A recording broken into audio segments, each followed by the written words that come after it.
It's 1936, and we're in the Kingdom of Korea. The jewel in the Japanese Empire, Korea has been subjected to Japanese attempts of cultural eradication and coerced to aid their attempt at ruling over China.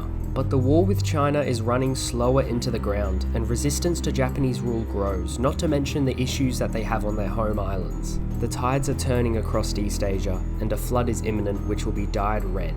Japan is the first to go, plunging headfirst into a civil war, and Korea soon follows. In the south, the Republic of Korea stands against the Japanese loyalists in the north, but there is a third contender.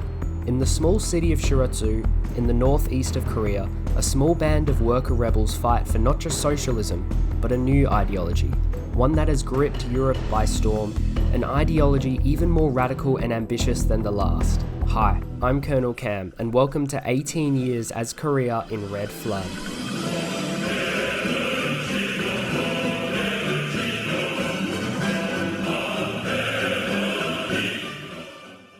Hello guys, I'm sorry for the delay, but if you watch my shorts, you'll know that my voice disappeared for a good while. In fact, it was halfway through this game that it disappeared. Nonetheless, this game was actually crazy, okay? I got myself into a really bad situation and I somehow got out of it. I don't know, you'll see. Please like and subscribe, and let's get straight into the video. Welcome to Red Flood. I have never played this mod before, but thank you guys so much for 30k subscribers, so expect this mod to be in my regular rotation of videos. There's a lot of content, I noticed.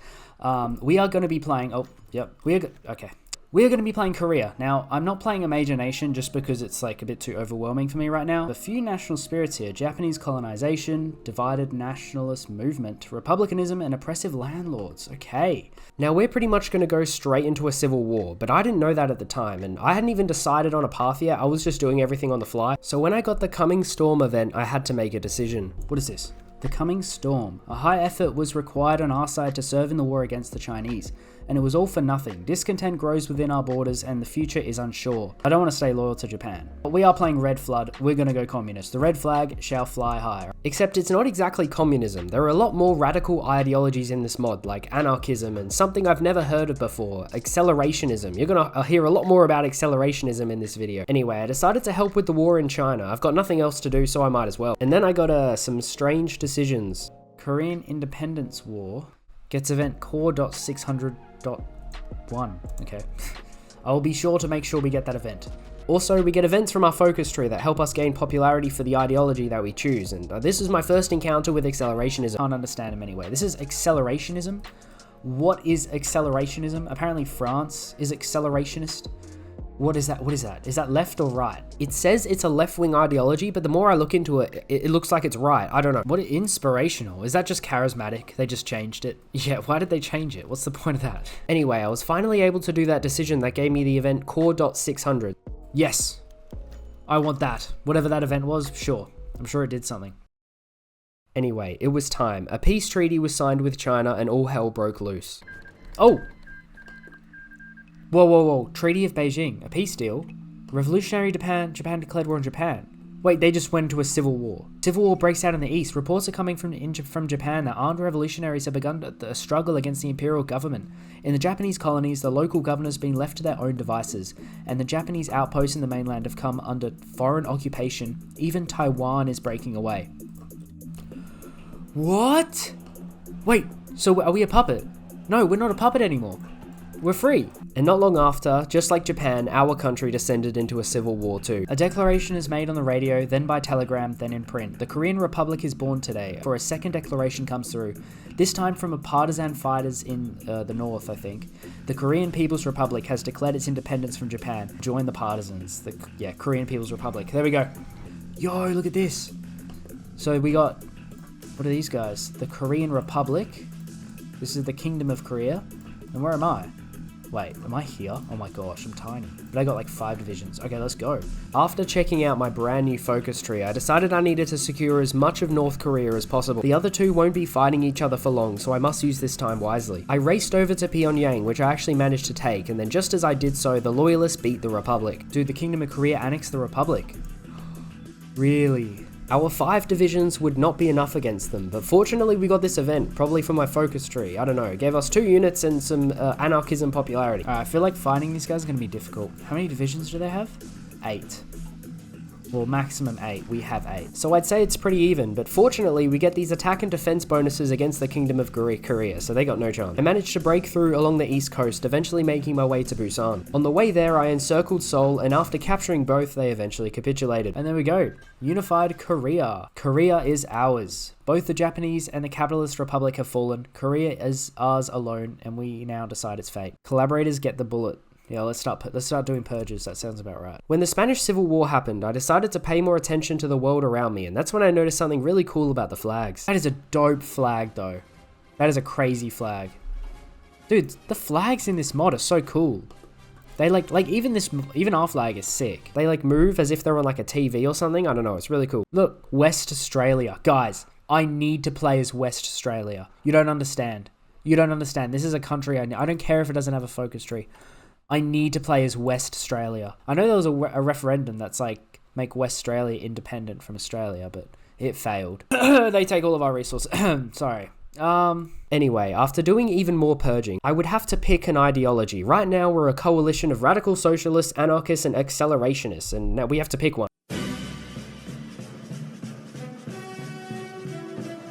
The Revolutionary Coalition. While collaborating against the Royalists was an obvious step to achieve victory, the Revolutionary Coalition was doomed to fail. And I think we get to choose between these three. So we got the Communists, which is North Korea type, Marxist-Leninism, yada yada. The Juche Korea, accelerationist. And then we've got Free Korean People, and this is going to be anarchy, right? I had a quick look through all of the paths, and I decided that the accelerationist path was the most interesting to me, and that is the one I chose. National Revolution wins the popular vote. After a tense voting period following the turmoil of the revolution, a clear winner of the election has emerged. Their rhetoric about building a new and better Korea through radical and highly unusual policies enticed many. Sounds like exactly what bro. If I were to sum up this ideology, just think of it as going so far left that you end up right. Alright, Juche Korea. Subject. Oh, Juche means subject, okay. Epitomizes the national revolution. For centuries, Korea has been the sede, or object, of China or Japan's designs. Juche is the reversal of this dynamic. Before we go down any of that, I want to actually do some of this, where it's seas, skies, and national defense. I'll go down this one. Anyway, selecting this path secured my fate in what would be a very difficult game. Justify war goal time, negative 20%. Ooh, see, that's when we start declaring war. We gotta do this one first. Revive the Minjok. I don't even know what that is, but we'll do that next. We've only just got into power, but now it's already time to start gearing up for war. And to our north is a very vulnerable target. Here we go. Alright, we're gonna make our first boat, guys. Look at this. The Korean Navy is about to exist. Oh, look at that. I don't know if this is any good. I'm not used to designing boats, but here we go. I hired this guy as the head of government because he gives us a bunch of political power. And then it was time to start justifying on Manchu. What's it called? It's called, I'm zooming in. Mantetsu, there it is. More than a peninsula. The Korean peninsula is a concept faced upon our people by the wicked Chinese in an effort to disembowel our nation and ethnic spirit. Korea is more than just the lands of the south of the Yalu River. It is time we proved it.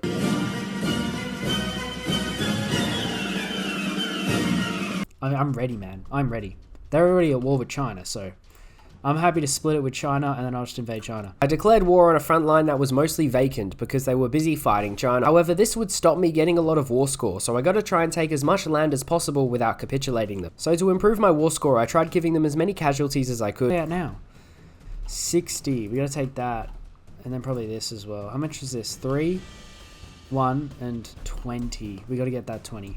Russia was close to unifying. Now, this is important because you'll see in shortly, actually, very shortly, you'll see why this is important. Anyway, I managed to reach their second capital, eventually capitulating them. We got none of the war score, but we have enough to take our claim. Oh, we stole that.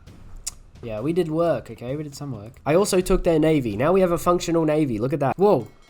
Oh, we got so much of their navy. We took their navy, right? But that is this much. Next on the line was Manchuria, currently owned by this other Russian state in the war with the Russian Empire. By now I'm thinking, hey, this game's probably pretty easy. Everyone I need to declare war on is at war with someone else, so I can just take the land. But no, this was just the beginning. It gets a whole lot worse.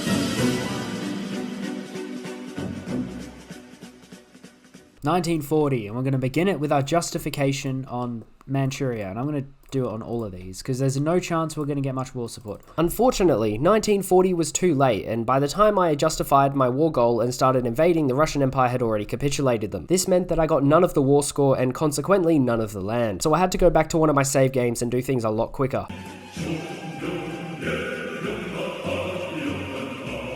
Okay, so I'm halfway through 1939 right now, and I'm already justifying on these guys. It should take like 25 more days. So we're doing it a lot earlier this time because we know the Russian Empire is going to win. Thank God I had a save game in 1939, otherwise it would have been impossible. When I did this war again, I wasn't able to grab Chancheng, but I still got the navy. I still got the huge navy. So now we're invading a lot earlier, allowing me to actually get some war score. I rushed down Vladivostok and Harbin, trying to take every major victory point as soon as I could. They are. Dude, we need Russian Empire to pull their weight. But there's only so much that I could do from back here. The rest is up to Russia. Dude, there's no more victory points. Well, there's a bunch, but there's no more like big victory points for me to get. It's all up to the Russian Empire. Hurry up. Anyway, now that I occupy Manchuria, I could do this focus, which gives me a bunch of cores. Also, we change our name to Goguryeo. I don't know. 97. Okay, we just gotta take that one. Okay, so we did get the peace deal out of it this time.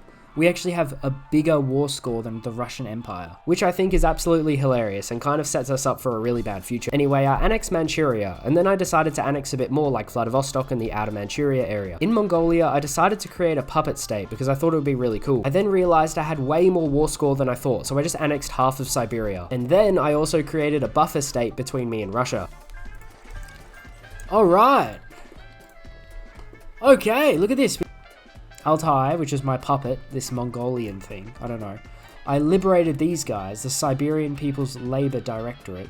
So I don't even border Russia. I border Russia, right, with my puppet, like the tiniest border, like here, right? So they can't even attack me. However, this plan to avoid conflict with Russia would backfire tremendously. This mod is like Kaiserreich, where you can also get decisions to release nations after the peace deal. I didn't want to occupy all of Siberia, so I just created a puppet state, the Republic of Zaksaka. Anyway, as soon as I did this, the country that I liberated, the one that I gave land to, declared war on me. They don't even have any divisions. Oh, okay, there we go. We are now Goguryeo. Yes. If I wanted to continue down my focus tree, I would have to invade China, as the next focus requires me to occupy Western Manchuria. Oh, we need to attack China. That's what we need to do. I started justifying on China and capitulated that liberated Russian state. This is where things started to go wrong, because as soon as I did so, well, just watch. Now we should get a pop-up. What?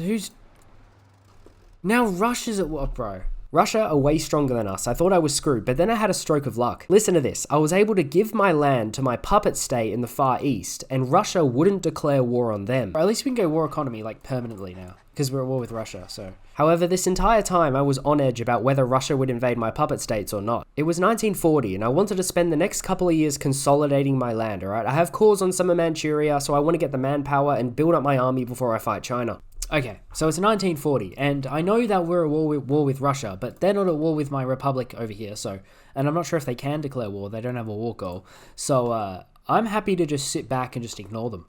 Extensive conscription. So we're mobilizing so many men. 650,000 now. 280,000 are in training. Look at this, I'm training all these guys. Nothing else happened in 1940, it was literally just building military factories, building civilian factories, and just building an army, that's the whole thing. But by 1941, I felt I was ready to take on China, despite them being extremely powerful.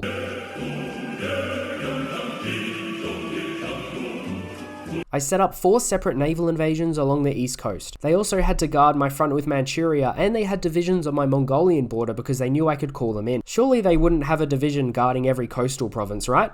Now, how are these? Okay.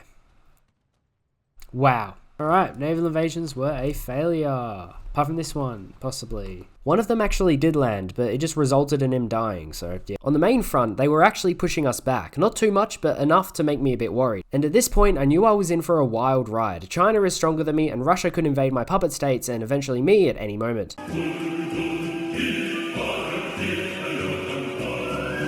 How am I going to beat these guys, though?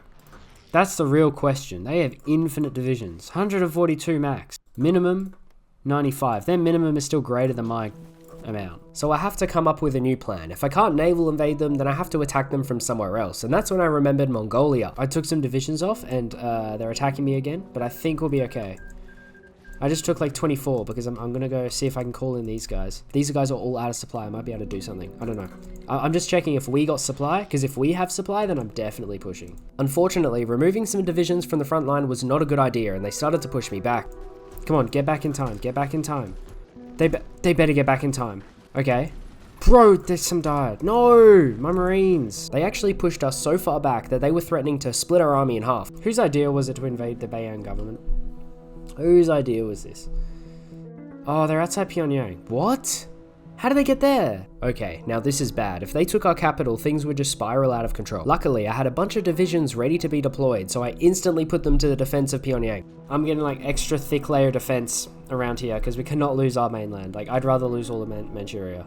This would single-handedly stabilize the front, and in fact I was actually able to pull off this encirclement. Despite this minor victory, things were still very much not on my side. And next year, my plan to open up the Mongolian front would run into some big issues.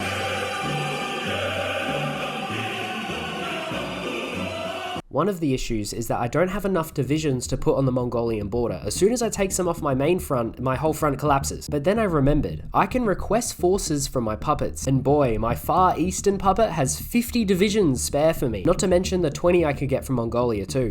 And let me request forces from Mongolia as well. That's another 14.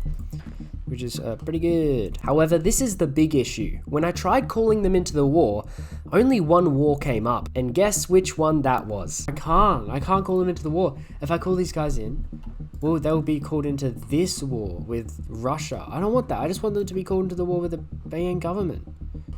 But it's not coming up with both options, it's just coming up with one. Russia on top of China would completely destroy me, so I've got some thinking to do here. Do I risk calling Mongolia into the war to see if I can capitulate China before Russia capitulates Mongolia? If I'm going to call them into the war, I'll have to just guard that border. It might be able to prevent the Russians from advancing. I just need to call these guys in. And I don't know if I need to call these guys in if I'm using their troops. I might have to. Anyway, I built up supply along the Russian border, praying that I could hold, and next year I was willing to take the risk. I would call Mongolia into the war.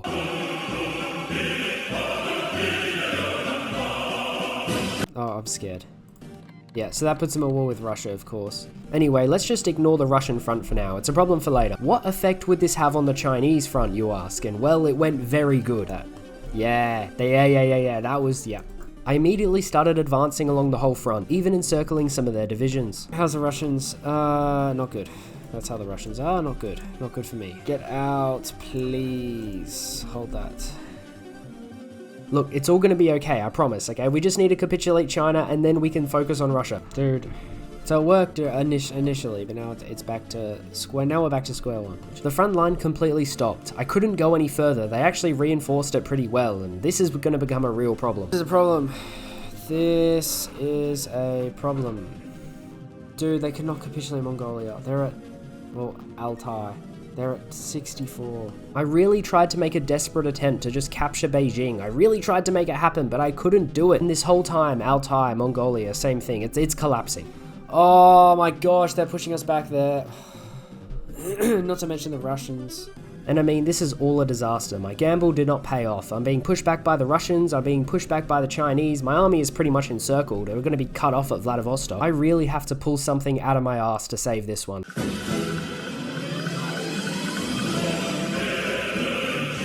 I can't believe my puppet died, man. Oh. That's actually annoyed me. That was like a bunch of divisions gone as well. This railway here. And then that connects up to... Okay, yep, we need to fix that. Nope, that is a number one priority. Get this railway back under our control. This is the best thing about watching my videos, guys. You actually don't know if I'm gonna win or lose. I just post it anyway. You don't know if I'm gonna win or lose, man. I took a risk and I was willing to take it, and now I'm paying the consequences. But this is still salvageable, guys. I haven't lost yet, okay? I haven't lost. Until Chinese or Russian troops enter the Korean peninsula, I haven't lost. We could lose all of Manchuria and it would be fine. So prepare for a long video, guys. Not gonna lie, the Korean peninsula is like really defendable. So if I have to, I'm just gonna like bring my entire army just out of Manchuria. And I can hold Korea. Like, bro, it will not be hard. I pulled all of my divisions out of Mongolia, but I still wanted to try and hold Vladivostok and eastern Manchuria. I still felt that they were too close to Pyongyang, so I tried pushing away from it a bit, which actually worked, and I ended up taking some quite sizable land. There we go. Look at this. They got mines out. Look how many mines they've laid. Wow. However, the front line would not budge from beyond here, and then I looked at the casualties and they were not in our favour. 2.17 million. Dude, we're on the same level of casualties now? Anyway, I pulled off another quick encirclement, which gave me confidence that maybe I hadn't lost, and this game could be over sooner than you think. I had absolutely no idea where I was going to go from here. My naval invasions failed, my attack from Mongolia failed, I'm not calling in the Republic of Sakha, okay, they're going to get absolutely destroyed. I'm stuck.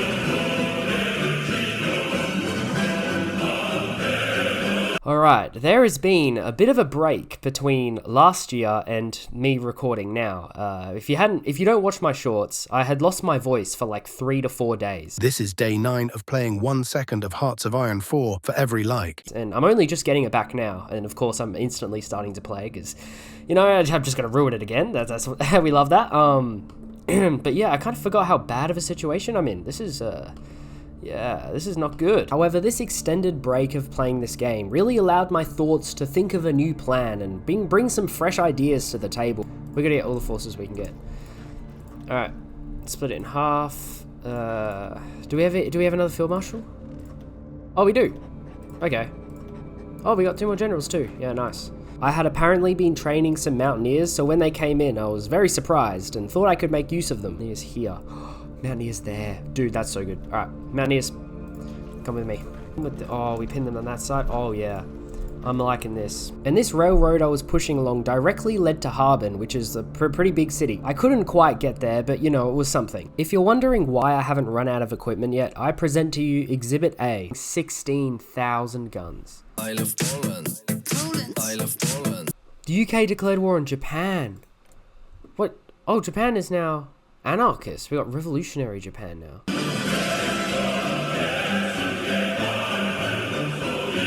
I came to the realization that even though I made some minor gains, the front is going nowhere and I need to conjure up a new plan. I'm tempted to invade like down here maybe. Maybe they don't have divisions down there. I decided I needed to give a naval invasion another go, but it was going to be really risky. I decided I wanted to do one big naval invasion instead of lots of small ones, with the location being the most southern point on the Chinese coast. And yes, there is no port for miles. This was the final marine division I was going for, and I was going to make 10 of them. And because I chose a place where there's no port, I would have to build one when I land, causing the most nail-biting, anxiety-inducing experience of Hoi 4 I've ever had.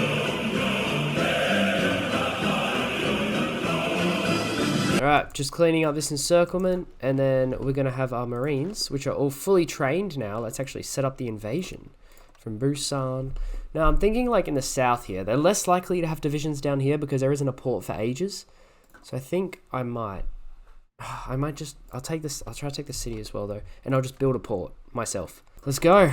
They're off. Now, this was my last ditch attempt. If this didn't work, then I would be at a complete loss and the stalemate would be forever. This is perfect. This is perfect. I need to create a beachhead and then I need to just build a port as quick as I can. Full base. Boom. Level 10. Top priority.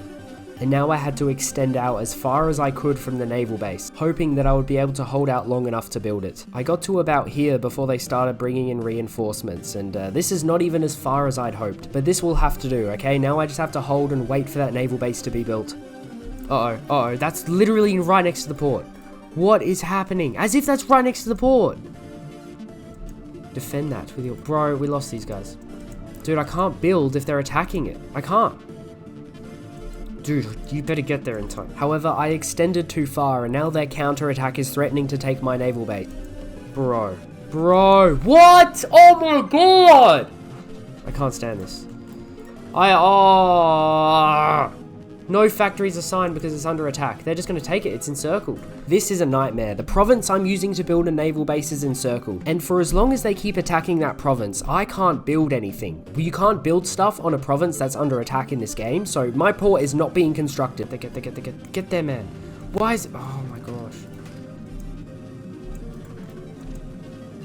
Dude, it's so slow. No... Luckily, I managed to take back the province next to it, but that didn't stop it being under attack. My only choice was to use desperate defense to try and hang on to it as long as possible to get the rest of my divisions in there. Please, just build the port. We're so close. 8th of April. It's the 1st of April. It's the 2nd of April. It's done on the 8th of April. Get more dudes in there right now. Why? They're so slow, man. 4th of April. 4 more days. 2 more days. No, they're attacking in 2 more days. I'm doing last stand again, I don't care. This entire time, my troops are out of supply. They're dying and they just wouldn't stop attacking me. Okay. It's 12th of April, 2 more days. 1 more day. This is so stressful. There's a port. There's a port. I did it. I managed to pull that off. I don't know how, and I don't know why the gods graced me to pull that off. I was pretty much done. I swear I was done. It was encircled at one point, but I did it. And now we can continue the push with supply and more divisions. All right. Whew. Scary stuff right there, man. This front is on the move, man. This is on the move. We did it. I actually can't believe we did that. We managed to push a little bit further on that front, but then we reached another stalemate, and all I could do was wait. I could continue pushing through the south, but there was no supply for miles to be found, so it wouldn't really do me any good.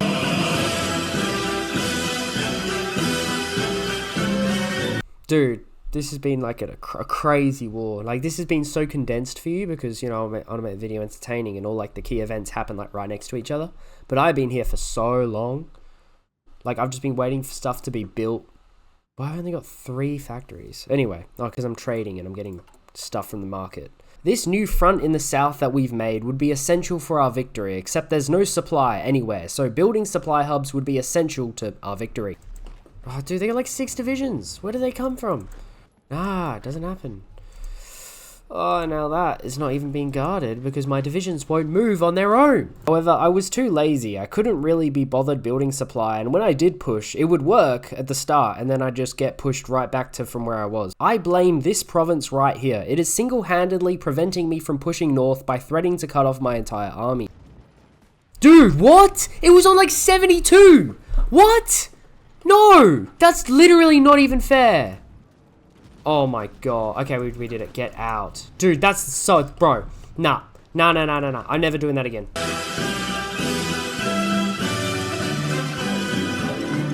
I also started working on an air force. I made this CAS plane. I hope it's good. I've been making fighters, but not close air support, so I think I should do that. 1950. That's less than a month. No, that is more. Just over a month.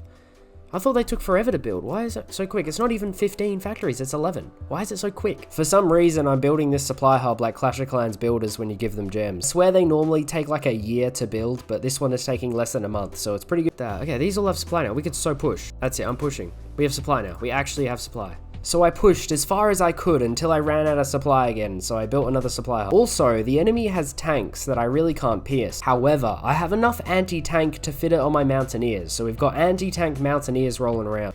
Marines pushing into mountains. Let's go.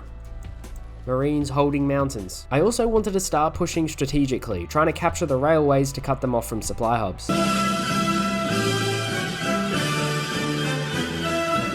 More fuel, refining. I'm gonna need more fuel if I'm gonna beat the big bad guys. Just encircle them. Good. They're losing. No, they're not. Take them out. Yes. Oh yeah, I built a supply hub up here too now. So these guys are all fully supplied. The whole front is just supplied. I'm getting ready for a big push simultaneously on both fronts, so be prepared for that. When I said last year that I was going to try and push strategically, this is what I meant. I managed to capture this supply hub, causing so many enemy divisions to lose supply. Take this, I swear. Oh, we got it. Hey, there's even more. Okay. That should be cut off from supply completely. No way that supply hub's supplying anything. Yeah, look. Oh, look, now they're all out of supply here. This is perfect. Now we can just, like, somehow pull off an encirclement. I managed to push them completely out of the south. Momentum was well and truly on my side. Wow, we've taken a sizable chunk. I think we might be okay to just, like, go for it. I pulled off another encirclement, and they were at 36% towards capitulation. I haven't even taken that many victory points, to be honest, so it's doing pretty well.